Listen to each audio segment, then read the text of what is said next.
Dieu, on le retrouve dans le chapitre 18 du livre de Deutéronome, il est dit qu'il viendra un prophète plus grand que toi, plus grand que Moïse. C'est Dieu qui le dit, plus grand que Moïse. Et pourtant, pour le peuple juif, notre ami Daniel n'est pas là, mais il pourrait peut-être éventuellement écouter ce que je dis, mais en définitive, pour les juifs, un homme plus grand que Moïse, ça ne peut pas exister.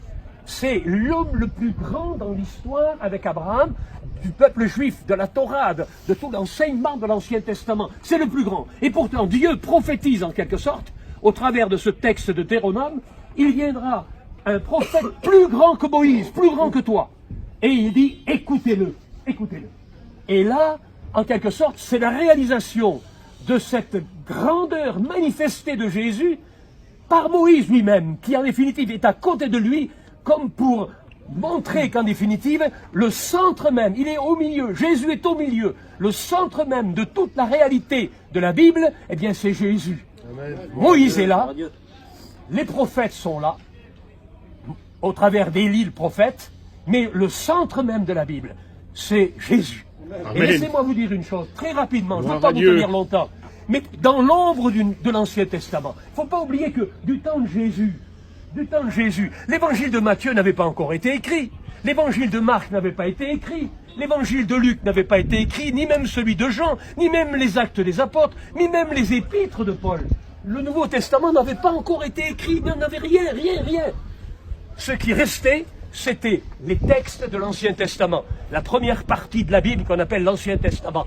Mais laissez-moi vous dire une chose, dans l'ombre de l'Ancien Testament, depuis la Genèse jusqu'à Malachie, vous découvrez les prophéties concernant Jésus. Amen. Jésus est présent depuis le livre de la Genèse. Lorsque, par exemple, déjà dans le 3e chapitre du livre de la Genèse, il nous est dit que, au fond, le serpent, on lui écrasera la tête. Et celui qui écrase la tête du serpent, qui symbolise Satan, qui a été, en quelque sorte, celui qui a fait chuter l'homme par la tentation, celui-là qui, au fond, a semé la zizanie, la querelle, la mort et le péché, celui-là, on lui écrasera la tête. C'est une prophétie messianique qui annonce la victoire de Jésus à la croix du Calvaire. Est-ce que vous comprenez cela?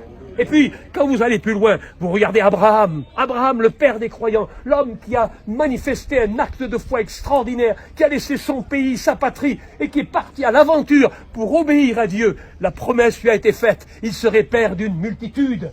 C'est le symbole même d'une nouvelle naissance, d'une vie changée, transformée par la puissance de Dieu. Et puis, en regardant l'histoire, Isaac, le fils de la promesse, lorsque Dieu lui demande d'offrir son fils en holocauste, il est prêt à le faire par la foi, parce que comme dit l'Épître aux Hébreux, il sait dans son cœur que c'est le fils que Dieu lui a donné, et que même s'il meurt, il sera capable de le retrouver par la résurrection.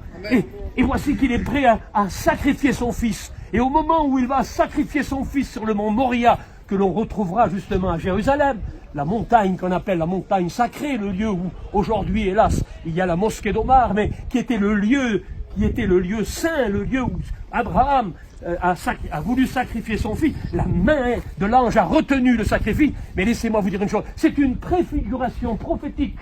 C'est quelque chose de précis, de préfiguration prophétique sur cette même ville de Jérusalem, sur cette même montagne. Christ a été crucifié et Dieu n'a pas retenu sa main, mais il l'a offert.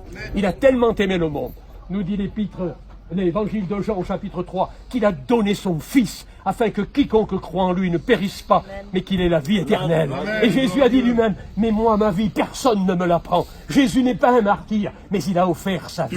Librement, il a donné sa vie pour le péché de l'humanité. Et puis quand on va plus loin, laissez-moi vous dire, on franchit les étapes, on arrive à Moïse. Très rapidement, le bâton qui a ouvert la mer Rouge. Mais c'est aussi un symbole de celui qui nous amène de l'esclavage à la liberté. C'est aussi un symbole de Christ. C'est une prophétie de la liberté que nous avons en Christ. Et puis, lorsque le peuple est allé dans le désert et qu'il a eu faim et qu'il a demandé la manne et qu'on lui a offert la manne, qu'on lui a donné le pain du ciel, soi-disant. Mais c'est un symbole aussi de Jésus qui est le pain de vie. C'est encore un symbole prophétique. Et puis quand on va plus loin, que le peuple meurt de soif, et que Moïse va avec son bâton frapper le rocher, c'est aussi un symbole. N'est-il pas dit que Jésus est la source des eaux vives, et qu'il apporte de quoi désaltérer le Gloire monde à Dieu. par cette eau vive qu'il donne. Je suis la source des eaux vives. Alléluia. Celui qui boira de l'eau que je lui donnerai aura la vie. Gloire à Dieu. Tous les parties prophétiques. Et puis laissez-moi vous dire une chose.